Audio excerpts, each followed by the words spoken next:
Hello दोस्तों, आज हम बात करने जा रहे हैं स्पीशीज मूवी के बारे में। उम्मीद करती हूँ आप लोगों को इसके एक्सप्लेनेशन जरूर पसंद आएगी और पसंद आए तो चैनल को सब्सक्राइब करना, वीडियो को लाइक करना, वीडियो को शेयर करना और वीडियो पे कमेंट करना बिल्कुल भी मत भूलिएगा। मूवी की शुरुआत में हमें मरिंडा नाम की एक प्रोफेसर को दिखाया जाता है जो अपने अंकल टॉम के साथ रहा करती थी। इस दौरान वो अपने अंकल टॉम को बताती है कि मुझे ऑक्सफोर्ड से कॉल आ रहा है, लेकिन मैं आपको छोड़कर यहाँ से अकेले लंदन नहीं जाना चाहती हूँ। यहाँ पर हमें पता चलता है कि उसके अंकल भी एक साइंस के प्रोफेसर हैं। जिसके बाद हमें रात का सीन दिखाया जाता है जहाँ पर मिरिंडा किसी के साथ डेट पर जाने वाली थी। तभी उसके अंकल उसे कहते हैं कि तुम्हें ऑक्सफोर्ड जाना चाहिए क्योंकि ऐसा मौका दोबारा नहीं मिलता और मैं भी तुम्हारे साथ वहाँ जाने के लिए तैयार हूँ। ये सुनकर मिरिंडा बहुत खुश होती है। फिर अगली सुबह हम देखते हैं कि एक आदमी को मिरिंडा की बॉडी दिखाई देती है जो बेहोश पड़ी हुई थी, जिसे देखकर वो आदमी काफी घबरा जाता है। इधर टॉम को देखते हैं जो मिरिंडा को उसके रूम में ना देखकर काफी परेशान होता है। वहीं मिरिंडा जब हॉस्पिटल में होती है तो उसे धुंधला याद आता है कि वो रात में अपने अंकल से बाय बोलकर डेट पर गई थी, लेकिन जब वो अपने बॉयफ्रेंड के साथ थी तो उस दौरान उसके साथ कुछ ऐसा हुआ जिसकी वजह से उसे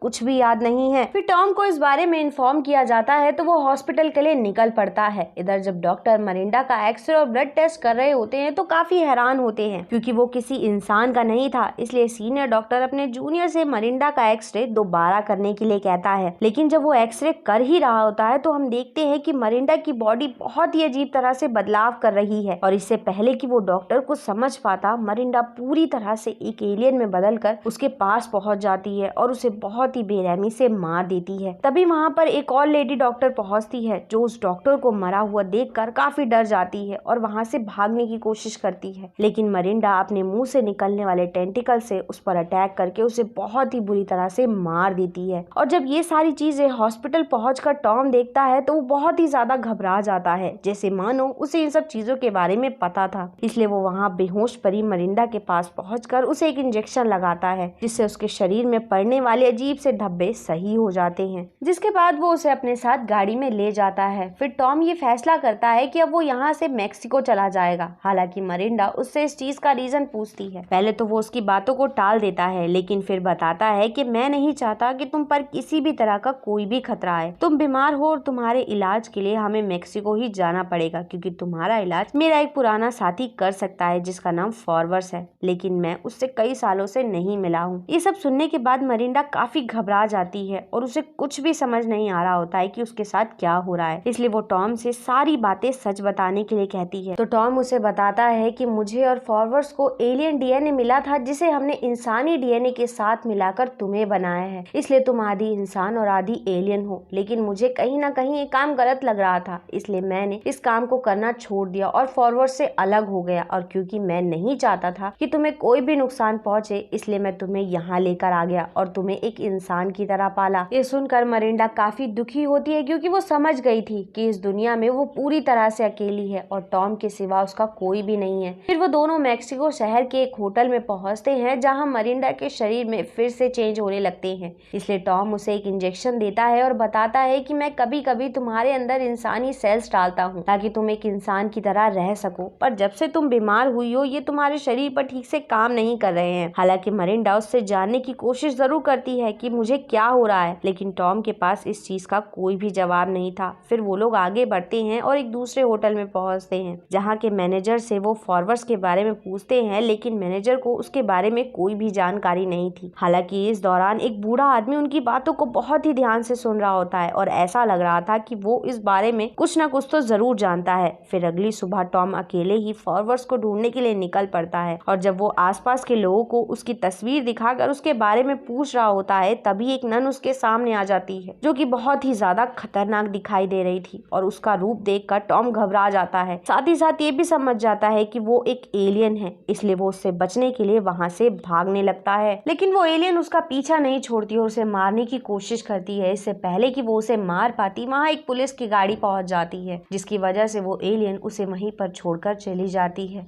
जिससे टॉम की जान भी बच जाती है। और जब वो वहां से जा रहा होता है तो उसे वहां पर वही बूढ़ा आदमी मिल जाता है जो होटल में उनकी बातें सुन रहा था, जो जबरदस्ती उसे अपने साथ ड्रिंक पर ले जाता है। फिर उसे बताता है कि तुम जिसे ढूंढ रहे हो मैं तुम्हारी इस चीज में मदद कर सकता हूँ, इसलिए रात में तुम मेरे कहे मुताबिक टैक्सी में बैठ जाना, तो वो ड्राइवर तुम्हें खुद फॉरवर्ड तक पहुँचा देगा। लेकिन जब टॉम उस ड्राइवर के पास पहुँच पहुंचकर फॉरवर्ड्स के बारे में पूछता है तो वहाँ पर हमको पता चलता है कि वो ड्राइवर भी एक एलियन है जो टॉम पर अटैक करने की कोशिश करता है, लेकिन टॉम उसे चकमा देकर गाड़ी में फंसा देता है और पेट्रोल की मदद से उस एलियन को बुरी तरह से जलाकर मार देता है। इस हादसे की वजह से टॉम बहुत ज्यादा गुस्सा होता है, इसलिए वो वापस से उस बूढ़े आदमी के पास पहुंचता है और उसे कहता है कि तुमने मुझे मरवाने की कोशिश की, लेकिन वो बूढ़ा आदमी टॉम पर गन तान देता है। उसी दौरान वहाँ पर मरिंडा भी आ जाती है जो उस बूढ़े आदमी को मारकर उससे फॉरवर्ड्स का पता जान लेती है। इसके बाद टॉम और मरिंडा फॉरवर्ड्स को ढूंढते हुए उसकी लैब में पहुंचते हैं, लेकिन वहाँ बाहर एक सिक्योरिटी लॉक लगा हुआ था जिसे मरिंडा बहुत ही आसानी से खोल लेती है। इससे हमें पता चलता है कि उसका दिमाग और एलियंस के मुताबिक काफी तेज चलता है। फिर वो दोनों लैब के अंदर पहुंचते हैं जहां उन्हें फॉरवर्ड्स के साथ वो लेडी एलियन भी दिखाई देती है जिसने टॉम पर हमला किया था। हालांकि फॉरवर्ड्स टॉम को देखकर काफी हैरान होता है और उससे पूछता है कि तुम यहाँ पर क्या करने आए हो। तभी उसकी नजर मरिंडा पर पड़ती है जिसे देखकर वो पहचान लेता है कि वही एलियन है जिसे टॉम ने और उसने मिलकर बनाया था। लेकिन जब टॉम फॉरवर्ड से पूछता है कि तुमने मुझे मरवाने की कोशिश क्यों की थी तो वो इस बात से काफी हैरान होता है और कहता है कि मुझे इस बारे में कोई भी जानकारी नहीं है क्योंकि मेरे बाहर का सारा काम एलियन यानी अजूरा संभालती है। फिर जब वो लोग आपस में बात कर रहे होते हैं तभी अचानक से मरिंडा बेहोश हो जाती है। ये देखकर फॉरवर्ड्स काफी हैरान होता है तो टॉम उससे कहता है कि मैं इसके इलाज के लिए ही तुम्हारे पास आया हूँ क्योंकि इसके अंदर अब इंसानी हार्मोन्स काम करना बंद कर रहे हैं। हालांकि इस दौरान फॉरवर्ड्स बताता है कि वो मरे हुए इंसानों की शक्ल का ही एलियन बना देता है जिससे उनके रिश्तेदार काफी खुश होते हैं और इसके बदले वो उन लोगों से पैसे लिया करता है। लेकिन ये काम टॉम को बिल्कुल भी पसंद नहीं था। इसी वजह से टॉम फॉरवर्ड से कहता है कि तुम्हारा ये एक्सपेरिमेंट खतरनाक हो सकता है क्योंकि तुम्हारे बनाए हुए उस टैक्सी ड्राइवर ने ही मुझ पर अटैक करने की कोशिश की थी। तो वो कहता है कि ऐसा कभी कभी हो जाता है लेकिन ये 1 महीने से ज्यादा जिंदा नहीं रह सकते, इसलिए इनसे किसी भी तरह का कोई खतरा नहीं है। फिर टॉम मरिंडा के बारे में पूछता है तो फॉरवर्ड उसे बताता है कि मरिंडा भी जल्द ही मरने वाली है क्योंकि इसकी जीवन रेखा खत्म होती जा रही है और हो सकता है कि ये आज या कल मर जाए। ये सुनने के बाद टॉम बहुत ज्यादा घबरा जाता है क्योंकि वो मरिंडा को अपनी बेटी से भी ज्यादा प्यार करता था। इस वजह से टॉम ना चाहते हुए भी मरिंडा को बता देता है कि फॉस्फोरस भी इस दौरान उनकी मदद नहीं कर सकता। ये सुनकर मरिंडा समझ जाती है कि अब वो मरने वाली है, इसलिए वो अपने अंकल टॉम के साथ चर्च जाती है जहाँ पर जाकर वो कहती है कि मुझे नहीं पता मेरे अंदर आत्मा है या नहीं है, लेकिन मैंने जो कुछ भी किया है मैं उसे ठीक करना चाहती हूँ, इसलिए मैं वापस से यूएस जाकर खुद को पुलिस के हवाले करना चाहती हूँ क्योंकि मैंने हॉस्पिटल में कई लोगों की जान ली थी, इसलिए मुझे उन गुनाह की सजा भुगतनी है। फिर हमें फॉरवर्ड्स को दिखाया जाता है जो टॉम को बताता है कि मरिंडा को बचाने का हमारे पास एक रास्ता है लेकिन इसके लिए हमें किसी और की जान लेनी पड़ेगी। हालांकि ये बात सुनने के बाद मरिंडा इस चीज के लिए साफ मना कर देती है और कहती है कि मैं कोई खूनी नहीं हूँ। फिर जब मरिंडा बाथरूम में होती है तो उसका शरीर पूरी तरह से बदलने लगता है और वो वहीं पर बेहोश हो जाती है, इसलिए टॉम उसे लेकर फॉरवर्ड्स के पास पहुंचता है। तो वहां पर फॉरवर्ड्स टॉम को कहता है कि अगर तुम्हें इसकी जान बचानी है तो जाओ किसी लड़की को यहाँ पर लेकर आओ जिसका डीएनए हम इसके शरीर में डालकर इसकी जीवन रेखा बढ़ा सकते हैं। जिसके बाद टॉम एक बार में पहुंचता है जहाँ उसे एक लड़की मिलती है जो उसे अट्रैक्ट करके एक रूम में ले जाती है और वहाँ गन दिखाकर उसे लूटने की कोशिश करती है। उसी दौरान वहाँ पर अजूरा आ जाती है जो उस लड़की को बेहोश करके टॉम को उसे साथ में ले जाने के लिए कहती है। जिसके बाद वो लोग उस लड़की का डीएनए निकाल कर मरिंडा की बॉडी में डाल देते हैं। हालांकि इस चीज से उसके शरीर में बहुत ही तेजी से बदलाव होने लगते हैं जिसे देखकर टॉम घबरा जाता है और उस एक्सपेरिमेंट को रोकने के लिए कहता है, लेकिन फॉरवर्ड्स उसे कहता है कि अब ये सारी चीजें मेरे कंट्रोल से बाहर हो चुकी हैं। उसकी थोड़ी ही देर बाद मरिंडा अपने नेस्ट से बाहर निकल कर आ जाती है जो बाहर आने के बाद तुरंत फॉरवर्ड्स पर अटैक कर देती है, इसलिए टॉम उसके पास पहुंचकर उसे शांत करा देता है। फिर जब वो लोग मरिंडा को चेक करते हैं तो उन्हें पता चलता है कि अब वो बिल्कुल ठीक है, लेकिन इस दौरान उसकी बातों में बहुत ही ज्यादा बदलाव हो चुका था और वो अजूरा को अपनी तरफ अट्रैक्ट करने की कोशिश कर रही थी जो कि काफी अजीब बात थी। जिसके बाद वो अपने अंकल टॉम को भी अट्रैक्ट करने की कोशिश करती है जिससे टॉम बहुत ही ज्यादा हैरान होता है, इसलिए वो सेल्स को दोबारा चेक करता है तो उसे पता चलता है कि मरिंडा के सेल्स स्टेबल नहीं है, इसी वजह से वो पूरी तरह से एलियन में बदल गई है। हालांकि इस बात से वो फॉरवर्ड्स पर काफी गुस्सा होता है। फिर जब टॉम मरिंडा को लैब में ढूंढता है तो वो उसे कहीं भी दिखाई नहीं देती, इसलिए वो उसे ढूंढ के लाने का फैसला करता है, लेकिन फॉरवर्ड्स उसे समझाता है कि तुम अकेले उसे संभाल नहीं पाओगे, इसलिए तुम हाइड्रोक्लोराइड ले जाओ जिससे तुम उसे कंट्रोल कर सकते हो। लेकिन टॉम इस चीज के लिए तैयार नहीं होता और अकेले ही मरिंडा को ढूंढने के लिए वहां से निकल पड़ता है। इधर हम देखते हैं कि मरिंडा होटल के मैनेजर के पास पहुंचती है और उसके करीब जाने की कोशिश करती है, लेकिन जब वो समझ जाती है कि वो उसके काबिल नहीं है तो वो उसे बुरी तरह से मार देती है। इधर टॉम चर्च में मरिंडा को ढूंढते हुए पहुंचता है तो वहाँ उसे वही बूढ़ा आदमी मिलता है, लेकिन इससे पहले कि वो उससे कुछ पूछ पाता, अजूरा वहाँ आकर उस बूढ़े आदमी को भी मार देती है। फिर वो टॉम को भी मारने की कोशिश करती है और ये कहती है कि जब तक तुम लोग नहीं आए थे सब कुछ अच्छा चल रहा था। हालांकि टॉम उसे रोकने की कोशिश करता है, लेकिन अजूरा उस पर काफी भारी पड़ रही थी। तभी टॉम की नजर वहाँ मौजूद क्रॉस पर पड़ती है जो बंधा हुआ था, इसलिए टॉम उसकी रस्सी पर अटैक करता है, जिससे वो क्रॉस आकर अजूरा पर गिर जाता है और वो वहीं पर बेहोश हो जाती है। इधर हम मरिंडा को देखते हैं जो एक क्लब सिंगर के पास जाकर उसकी ड्रेस मांगने लगती है। हालांकि पहले तो वो लेडी उसे ड्रेस देने के लिए मना कर देती है, इसलिए वो उसे मारकर उसकी ड्रेस ले लेती है।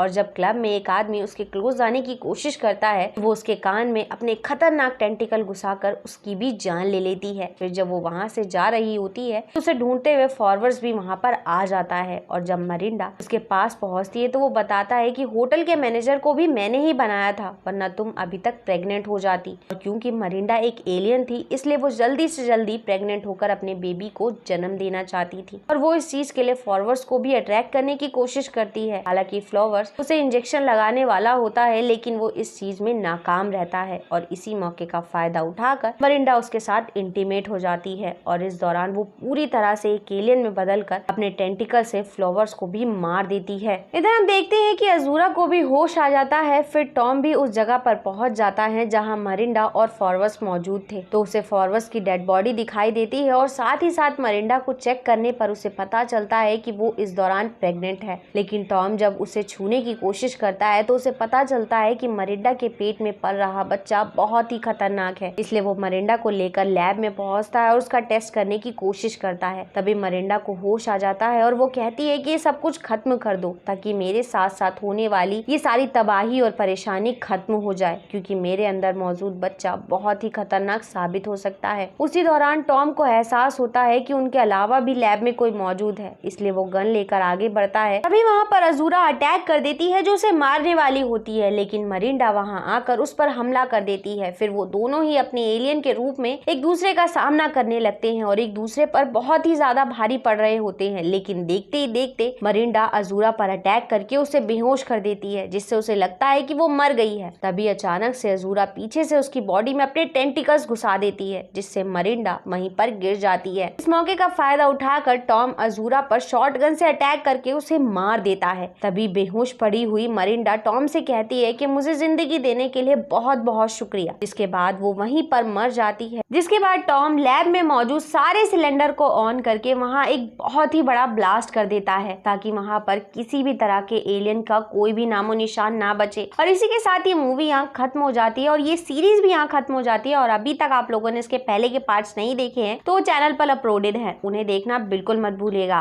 और अगर आप लोगों को ये एक्सप्लेनेशन पसंद आई हो तो प्लीज चैनल को सब्सक्राइब करना, वीडियो को लाइक करना, वीडियो को शेयर करना और वीडियो पे कमेंट्स करना बिल्कुल भी मत भूलिएगा। And thanks for coming and watching.